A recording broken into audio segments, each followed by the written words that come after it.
നിങ്ങളുടെയൊക്കെ ജീവിതത്തിൽ നിങ്ങൾക്ക് സന്തോഷം തരുന്ന ചില മൊമെൻറ്റുകളൊക്കെ ഇല്ലേ? എൻ്റെയും ഉണ്ട് ജീവിതത്തിൽ കേട്ടോ അങ്ങനെ ചിലത്. അതിലൊന്നാണ് എനിക്ക് ഏറ്റവും പ്രിയപ്പെട്ടവരുടെ കൂടെ കുറച്ച് സമയം ഇങ്ങനെ സ്പെൻഡ് ചെയ്യുന്നത്. ഈ കാണുന്നതെല്ലാം എൻ്റെ ബാച്ചിലുള്ള അച്ഛന്മാരാണ്. ഇപ്പോൾ ഞങ്ങൾ 16 പേരുണ്ട്. 16 പേരും 16 സ്ഥലത്താണ്.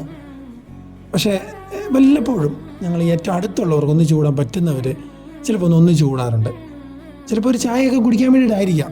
ഒരു ചായയ്ക്ക് മുമ്പിൽ ഞങ്ങളിങ്ങനെ ഒരുപാട് കാര്യങ്ങൾ പറഞ്ഞിരിക്കും.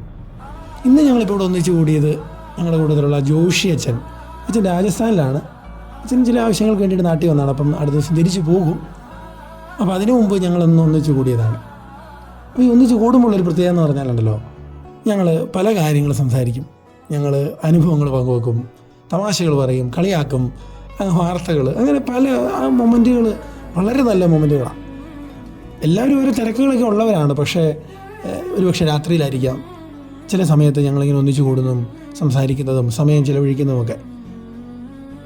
നമുക്കൊക്കെ പലപ്പോഴും പറ്റുന്നത് നമ്മുടെ പ്രിയപ്പെട്ടവരുടെ കൂടെ കുറച്ച് സമയം ഇങ്ങനെ സ്പെൻഡ് ചെയ്യാൻ നമുക്ക് പലപ്പോഴും, അല്ലെങ്കിൽ നമ്മളുടെ എന്ന് പറയുന്ന ചിലരുണ്ടല്ലോ, നമ്മുടെ ക്ലോസ്ഡ് സർക്കിളുകൾ, അവരോടൊപ്പം കുറച്ച് സമയമൊക്കെ ഇങ്ങനെ സ്പെൻഡ് ചെയ്യാൻ പറ്റുന്ന വലിയ കാര്യമാണ്. അത് ആരും ആയിക്കോട്ടെ, ഭാര്യ ആയിക്കോട്ടെ, ഭർത്താവായിക്കോട്ടെ, മക്കൾ, കൂട്ടുകാർ, നമ്മുടെ കൊളീഗ്സ്, റിലേറ്റീവ്സ്, ആരും ആയിക്കോട്ടെ, നമ്മൾ പറയുന്നത് കേൾക്കാൻ, അല്ലെങ്കിൽ നമ്മളെ കളിയാക്കുന്ന, അല്ലെങ്കിൽ തമാശകൾ പറയുന്ന നമ്മുടെ പ്രിയപ്പെട്ട ചില സർക്കിളുകളുണ്ടല്ലോ, അങ്ങനത്തെ ഒത്തുകൂടലുകളൊക്കെ നമ്മുടെ ജീവിതത്തെ കുറച്ചുകൂടെ ക്വാളിറ്റി ഉള്ളതാക്കും.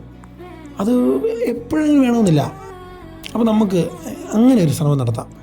നമ്മുടെ പ്രിയപ്പെട്ടവരുടെ കൂടെയുള്ള കുറച്ച് സമയം നമുക്ക് സ്പെൻഡ് ചെയ്യാനൊരു തീരുമാനം നമുക്കെടുത്താൽ നമ്മുടെയൊക്കെ ലൈഫ് കുറച്ചും കൂടിയൊക്കെ ബെറ്റർ ആകുമെന്ന് എനിക്ക് തോന്നുന്നു. Thank you. എവിടെ ചെന്നാലും കുറെ സുഹൃത്തുക്കളൊക്കെ ജീവിതത്തിൽ ആകെയുള്ള സമ്പാദ്യം. പക്ഷിക്ക് വിണ്ണിൻ ചില്ലപ്പൂ